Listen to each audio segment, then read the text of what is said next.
Extract 1. Questions 1 to 12. For questions 1 to 12, complete the notes with a word or a short phrase. You now have 30 seconds to look at the notes.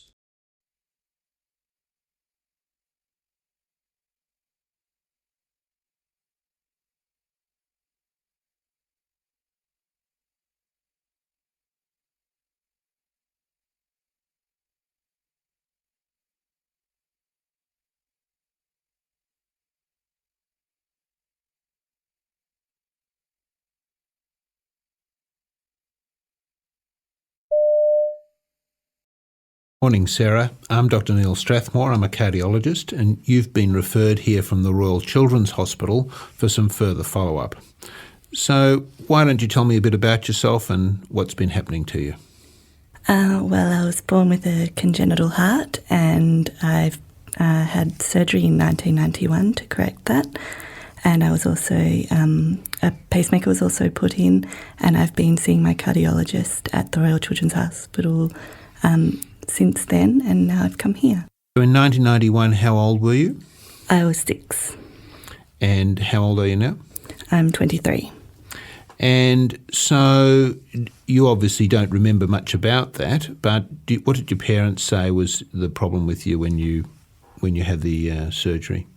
Well, they tried to explain what it was, which was transposition of the great vessels, but basically they told me that I was out of breath, and that's why I couldn't keep up with the other kids. So I was going to have an operation to make me better. Do you have any memory at all of the surgery or of being in the hospital?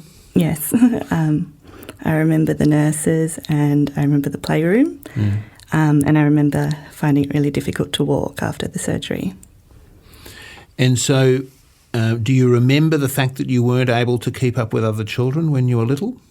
Not so much, but I remember my lips turning blue and my fingernails being blue and basically going blue when I ran out of breath or running too much.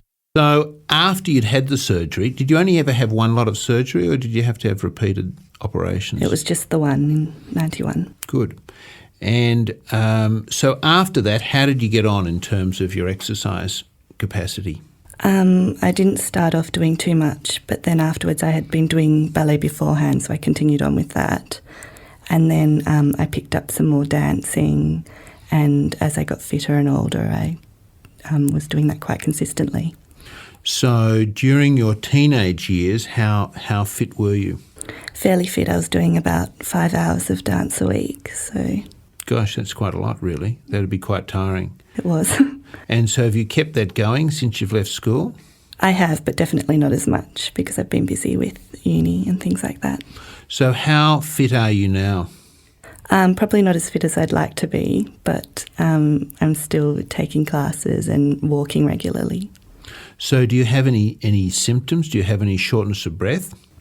No, not really. I try to keep watching other people when I'm in classes and making sure that I'm not more out of breath than they are. But normally when I'm turning around, everyone seems to be as puffed. So if you walk up a hill or walk up a flight of stairs, do you get short of breath? A little bit, but not enough to be concerning. So you think you're about the same fitness of other girls of your age? I think so. Okay. Now, what about your health otherwise? Do you have any other health problems? No. You've already said your breathing's okay. Do you have any cough or sputum? No. Any wheezing or asthma? Not at all. Your waterworks, do you have any problems with your urine or bladder? No. What about your bowels? They're all okay? Yep. And your appetite, and you don't get any nausea or vomiting or anything like that? No. And do you get any headaches? Headaches I get every now and then, but I think that's mainly to do with stress. Okay. Do you smoke? No. Alcohol? Yes. How much? Every now and then. So on an average week, how much would you drink? It depends. Probably just once a week. Mm-hmm. And would that be 3 or 4 drinks or more than that? Probably no more than that. Okay. What about recreational drugs? No. Not at all? Good. All right. Now, do you ever have any pain in the chest? No, not at all. Do you notice palpitations where your heart's beating fast? No. And have you ever had any blackouts or dizzy spells? No, not at all. Do your ankles ever swell up? No, not that I've noticed. Have you had any problems with excessive bleeding or bruising? I notice I bruise quite easily if I just bump into things, but not enough to be too much of an issue. Okay. Is there any family history of any heart problems? No, not at all. None of your parents or siblings had any congenital heart No. problems?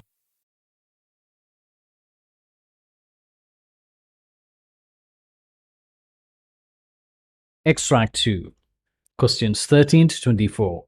For questions 13 to 24, complete the notes with a word or a short phrase. You now have 30 seconds to look at the notes.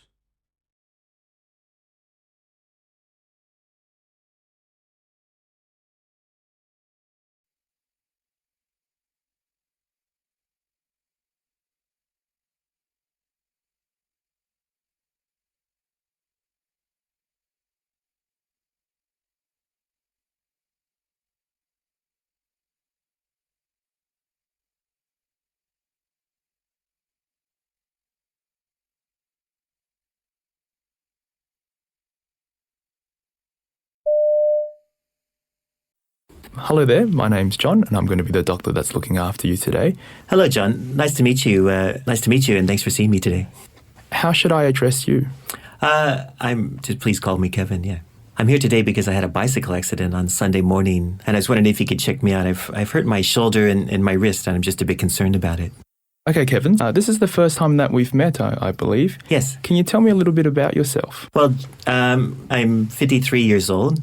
I'm in pretty good health. I'm about 83, 85 kilograms. Probably could lose a bit of weight.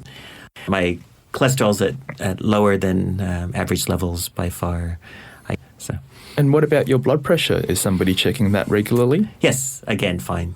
If not on the low side, yeah. If anything, I tend to be on the low side of blood pressure and that type of thing. And you're not on any medications at the moment? No, nothing. Are you allergic to anything? No. Never been allergic to anything. I bicycle regularly about 100 to 150 kilometers a week. Have you ever smoked? No. What about alcohol? Not too much. I tend not to drink that much at all. When you do drink, what do you prefer to drink? Recently, I've been just having New Zealand whites, actually. Yes. And how many glasses a night would you have? In a week, 3 to 4. But that's like 2 on a Friday night and Sunday afternoon, that kind of drinking. It's pretty light, really. Okay. I'm conscious of drinking and smoking. Any history in your family in terms of your mother and father with diabetes or heart attacks? No, nothing like that. No, Yeah, my mother was a heavy smoker. She was a very strong woman, but she smoked a lot. My father also had a bit of heart problems. He ended up having a pacemaker for 30 years of his life. I'm 53 years old. He got a pacemaker at 54, so I'm very conscious of staying in shape because of my father's experience. He had that for 30 years. But it was never that he had a heart attack? No, it was just simply the heart started. He lived till 84, 85 years old, so perhaps I should tell you one part of my life story. I was in West Africa for several years. Probably the biggest health crisis in my life is living in West Africa for a long time.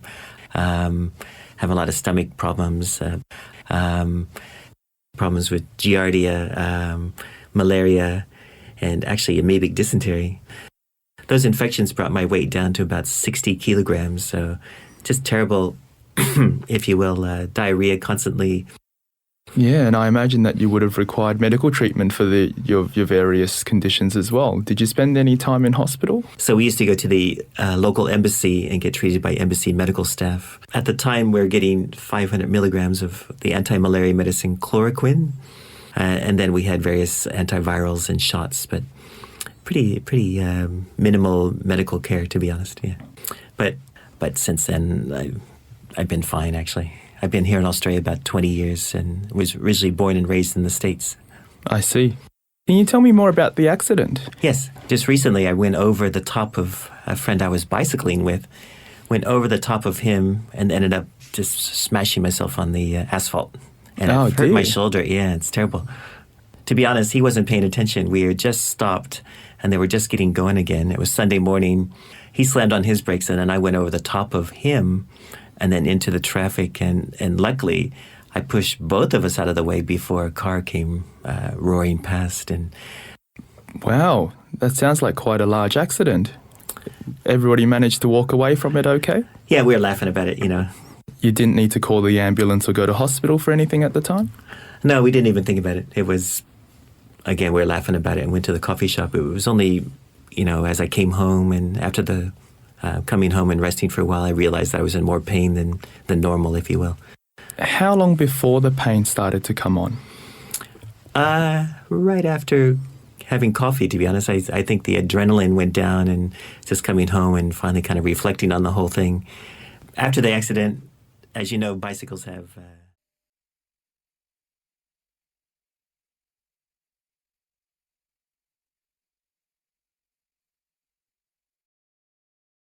That is the end of Part A. Now look at Part B. Part B. In this part of the text, you'll hear 6 different extracts.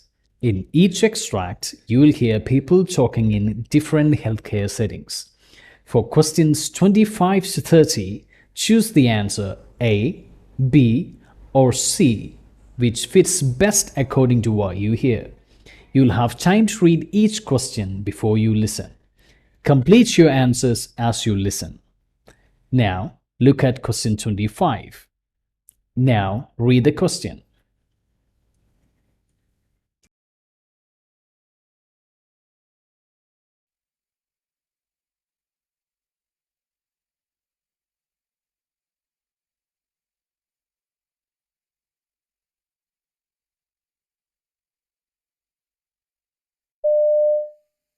Good evening, Mr. Jones. It's Jane, one of the SHOs that's on call this evening. I'm calling from Ward 4 about a patient called Stephen Smith. Yeah, he's a 45-year-old gentleman, 5 days post-lap chole. Looking at the op note, it looks like it was quite a difficult procedure that was converted to open due to a difficult dissection around the bile duct. I've reviewed him as he's had an increased abdominal pain over the last couple of days, and this hasn't really settled with increasing amounts of opiate analgesia. Well, he was admitted to the ward 5 days ago after his surgery. He's normally fit and well, doesn't take any regular medications, and doesn't have any allergies. Since he's been with us, he's had some regular simple analgesia such as paracetamol, and also this evening increasing amounts of morphine. He's on day 5 of a course of oral coamoxiclav.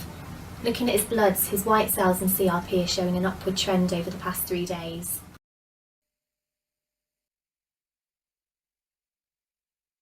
Question 26. Now, read the question.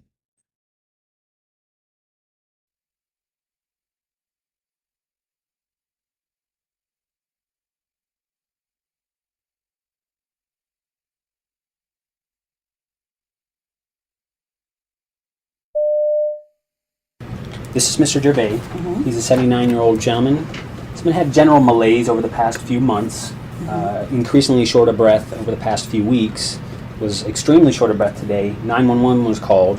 When they arrived, he was tripoding, short of breath. His pulse ox on arrival was 69%. He bradyed down to a PEA arrest.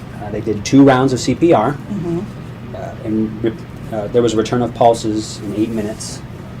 And he was intubated in the field. He was brought into our hospital. Give you a little bit of history of Mr. Gervais. He has a history of diabetes, hypertension.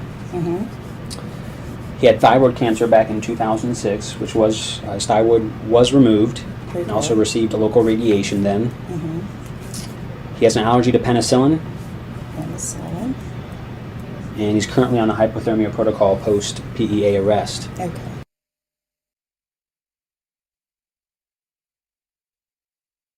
Question 27. Now, read the question.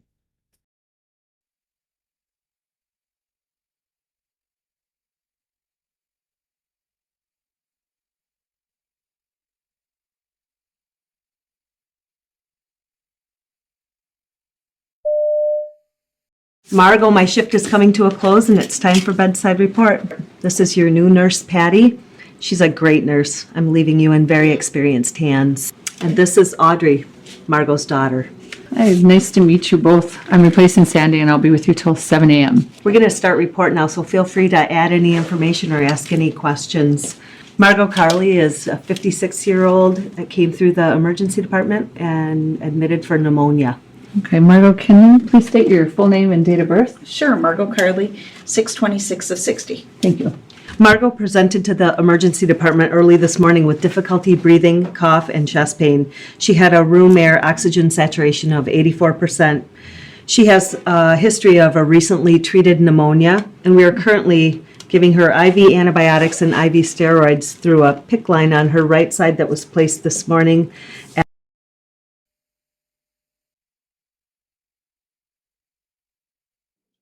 Question 28. Now, read the question.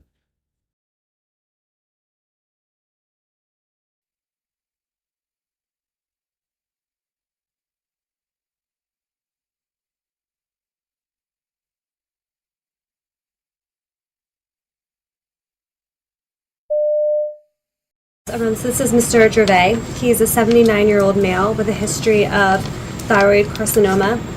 Originally diagnosed in 2006, we had a thyroidectomy as well as ablation, which reoccurred in April of 2009 in his thyroid as well as his lung. Also has a history of diabetes, OSA, paroxysmal atrial fibrillation, hypertension, bladder cancer, status post of TERP, and BCG. Who came into the Wilmington ED early this morning, status post the PEA arrest at home. He at home had been complaining of worsening shortness of breath times 1 week. When they called EMS and they arrived at his house, he was noted to be in severe respiratory distress in the tripod position with an O2 sat of 68%.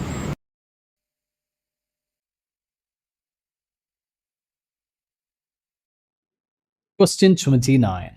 Now, read the question.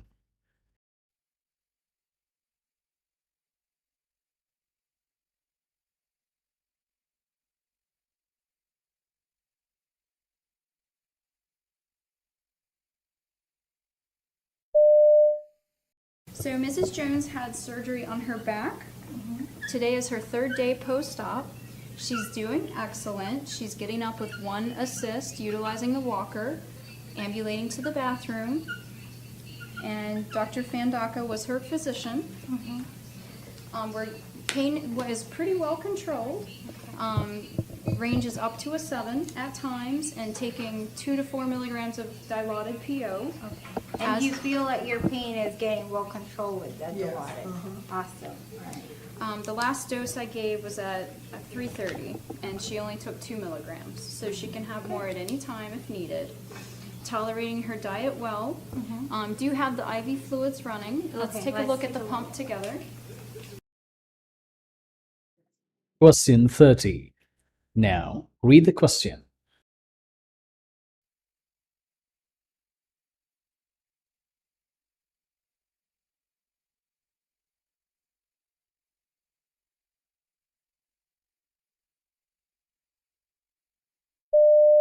All right. This is Mr. Eddie Smith and his daughter Amanda. Amanda brought Mr. Smith in through the ED earlier, and he presented with some right-sided weakness, and his speech was slightly slurred. He was admitted to us on a stroke care track, and he transferred up this morning. He has a history of diabetes and hypertension, and Amanda told me that he hasn't taken his blood pressure medications in about 2 weeks. Yes, I picked up his medicines, but he wouldn't take them. And I've already looked at those medicines, and his home med list is already on the chart, and it's been signed. He had a CT scan done before he arrived to the floor, and the results came back negative. And he just came back from MRI, and he has a CT angiogram ordered by his neurology consult, Dr. Elahi. My CT was negative. Why did you run those 2 tests? Well, even though your CT was negative, you still had to have the MRI because it's a more conclusive test, and it tells the doctor more about what's going on. It can show some things that the CT wouldn't show, so they would still order that test.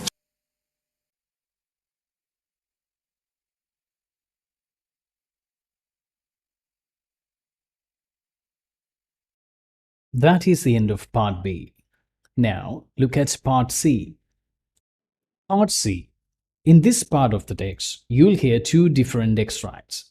In each extract, you'll hear health professionals talking about aspects of their work.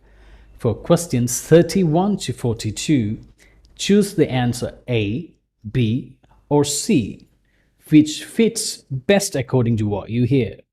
Complete the answers as you listen.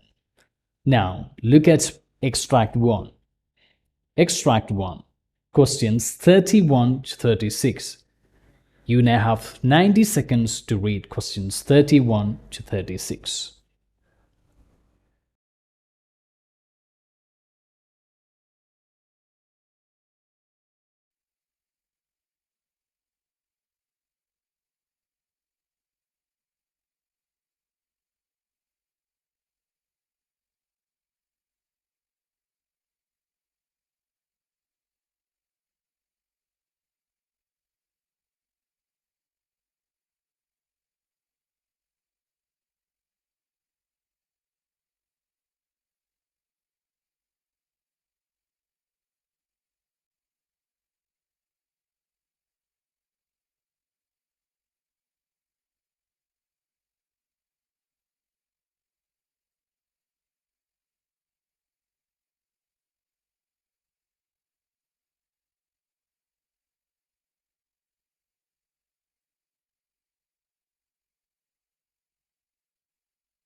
Inducing labour, that's breaking a woman's waters and making the uterus contract more strongly. Is it safe? It's an important question, and a large randomised trial has found the answer, at least for some women. The lead author was Bill Grobman, who's Professor of Obstetrics and Gynaecology at Northwestern University in Chicago. I spoke to him earlier. What was being tested was the concept that for many years there has been a belief, really deeply ingrained, that labour induction leads to a greater chance of cesarean delivery. The truth is, though, that it's based on relatively long ago studies for which, and I'm happy to describe why, there has been a fundamental misinterpretation of the results such that we misunderstood the clinical implications. Well, let's just talk about this misunderstanding. And just to be clear, when we're talking about labour induction, we're talking about breaking the waters and putting up a drip which makes the uterus contract. When we're talking about labour induction, there's not a single way to do it, but that typically you're right. So was the problem in the past that labour induction was done on women in distress and therefore it was a biased population? They were already in strife when they were induced? Well, I think it's actually two issues. One is the issue that you already referred to, which is that so often women were being induced for a medical reason. Something else was going on. Either the fetus was in need of being delivered or the mother herself had a complication that led to delivery being recommended. And clearly those were both situations that led to a higher chance of cesarean.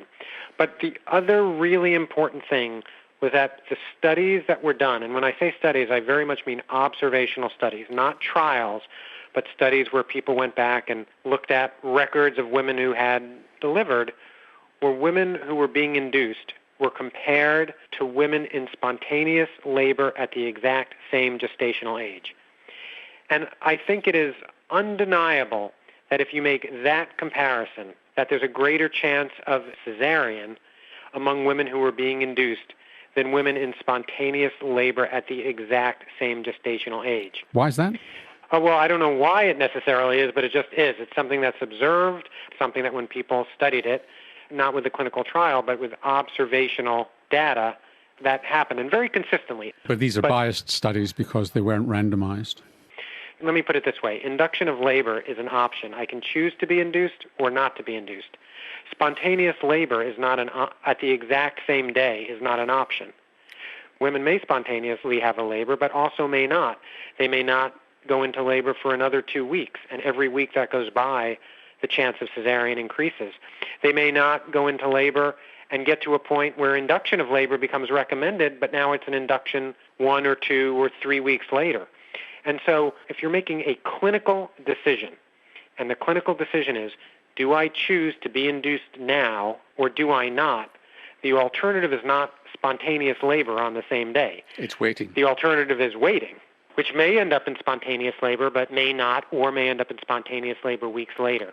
And when observational studies were constructed like that, studies that reflected the actual clinical situation, you actually very consistently did not see the association of induction with cesarean delivery. So now you've done a randomised trial where you actually get women and you randomise them to induction or waiting. That's exactly right. So, and this is in women who've never had a baby before. That's right. And so that's, I think, an important point. Most of the concern with regard to cesarean delivery was with regard to women who had never had a baby before, women on their first birth. And I should also say this isn't about women who have medical complications for which there's a medical indication for induction. This was really a question of women who had no other reason, no standard reason to have induction recommended.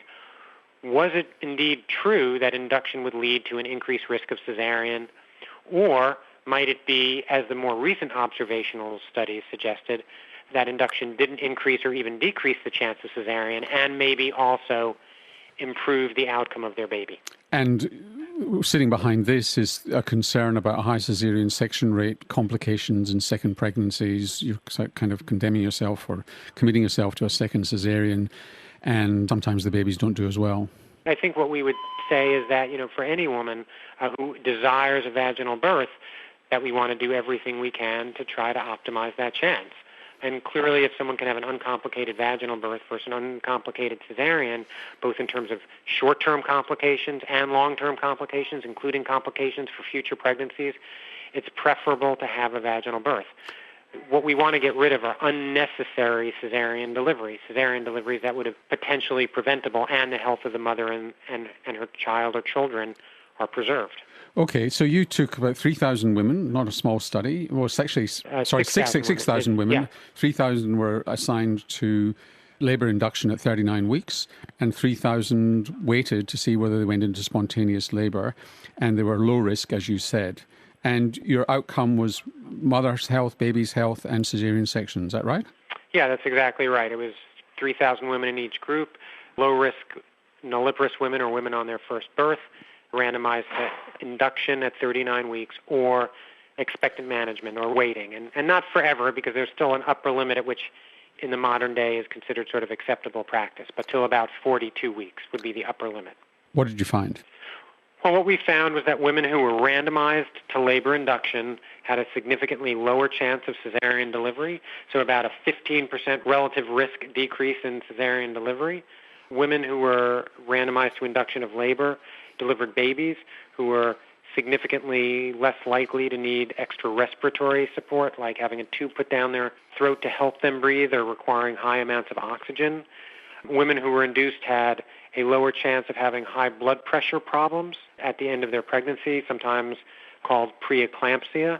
And also they reported less overall pain, and they reported a greater sense of control over their labor process and a greater sense of agency.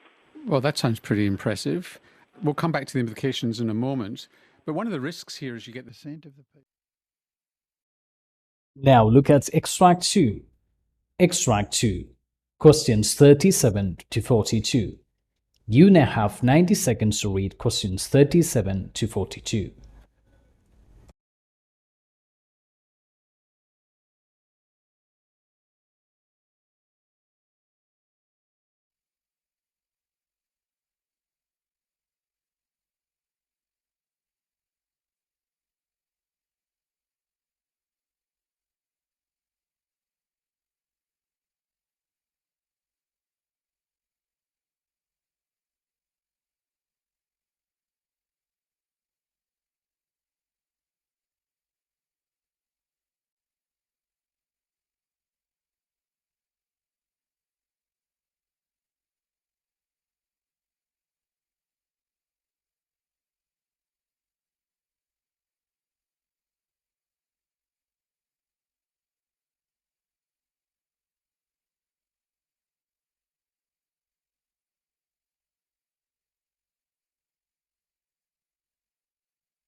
Phantom odour perception is where you perceive an odour which, when you search for it in your immediate environment, you can't find where it's coming from, and in fact turns out not to be real.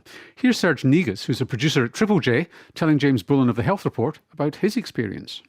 How did you come to have these phantom smells? I had a traumatic brain injury from a skateboarding accident where I fractured my skull and had part of it removed and this titanium alloy plastic mold put in there. And one of the things that my mum did when she came in was put some lavender oil on my sheets at the hospital bed, and then she presented the lavender oil to my nose and I literally couldn't smell it. And so that was when I discovered that I couldn't smell anymore. And the doctors said that it's one of the most common things that you can have happen after having a head injury is you lose basically your olfactory nerve and a lot of taste too. How did you feel when you realised that was happening? You can get really bad smells with these phantom smells, things like burning flesh and these sorts of things, or really unnatural smells. I didn't get that. My smells were battered fish and chips and stuff like that, and passion fruit and mango and different things like that were really nice, and they came with a sense of euphoria. So for me, I didn't mind because I'd totally lost my sense of smell.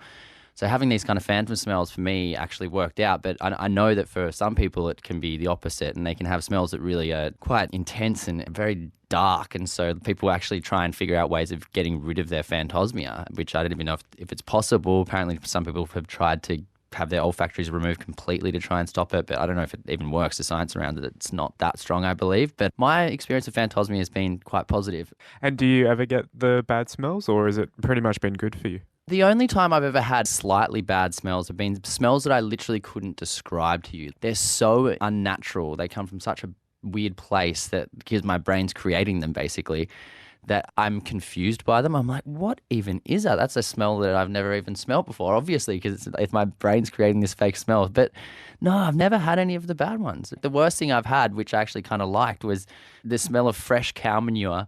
Do you ever play the game, Which Would You Rather? And I'd always say to somebody, if you said to me, which would you rather, never be able to smell again or only be able to smell fresh cow manure for the rest of your life? I was like, well, you know what? Having experienced that, I would go with fresh cow manure for the rest of my life. And how long do they last, and how powerful are they while they're going on? They can last for a couple of days, once every 2 to 3 weeks, but sometimes they can be a couple of months without experiencing it. But because, like I said, I've had this positive experience with phantom smells, I look forward to them when they do happen, and so I'd actually like them to happen more. Serge Negus throwing cowpats at James Bullen. Well, head injury is only one cause of phantom odour perception. To find out how common it is and what factors might be linked to it, Kathy Bainbridge and her colleagues at the US National Institute on Deafness and Other Communications Disorders studied a large population in the United States. For some people, they pick up an odor. It's often unpleasant, or it's often described as a burning odor. And you might ask your friend or your partner, your spouse, hey, what's that smell of something burning? And they don't smell it at all. So it's an odor perception for which there's really no source, no identifiable source in the environment. And how bothered are people by it? I think it varies. Some people just describe it as kind of pesky, but for sure there's a subset of people who are really debilitated by this condition and who scour their house looking for the odor. My co-author, Dr. Don Leopold, he's described people who ripped up carpeting in order to try to find the source of the odor, and there really is nothing to be found. It's under the radar, really, this issue. It's never been studied in such a large population as the study that I participated in. Tell us what you did. In the United States, there's an ongoing national health survey, and it's been going on in its current form since 1999. And beginning in 2011, we had the opportunity to add a battery of smell and also taste questions and a couple of different physical exams. So we took the opportunity to add a question about phantom odors. So we collected, over the course of 4 years, data on over 7,000 people. And it turns out that 6.5% of adults over the age of 40 in the United States are willing to report that they smell phantom odors. That sounds like an extraordinary percentage. Yeah, it's surprisingly big. Our question was broad. It was, do you sometimes smell odors that are bad or foul or unpleasant? So we don't have the data to ask of the 6.5%, what proportion are really, really troubled by it. We don't have that data. We don't have data. But some phantom odours are quite pleasant, aren't they? The way we captured it in the survey, we phrased it as bad or burning, but I've heard from some people smell like cinnamon. A gentleman told me he smelled cinnamon and he associated that with his father. And they tend to be warm smells or hot smells. I've heard burnt milk, stale or hot bleach. So you're always diesel. running into the kitchen to find out what's spilt over. So what factors, because this was the other thing that you looked at, is what predicted whether somebody had a phantom odour? Because it sounds from this that you've probably underestimated, if you haven't looked for the good odours, you've probably underestimated the phantom odour prevalence. But let's put that to one side. What were the factors predicting whether or not somebody was more likely than not to experience phantom odours? Women were much more likely to report phantom odours than men. That is the end of this listening test. Thank you very much for practicing this test with Lifestyle Training Center. You can now check in the description and verify your answers. If you find this video helpful, please subscribe to our channel and write down your comments and let us know how you feel about it. If you need more help or for training, please feel free to contact us. Details can be found in the description. Until we see you next time, take care. Bye-bye.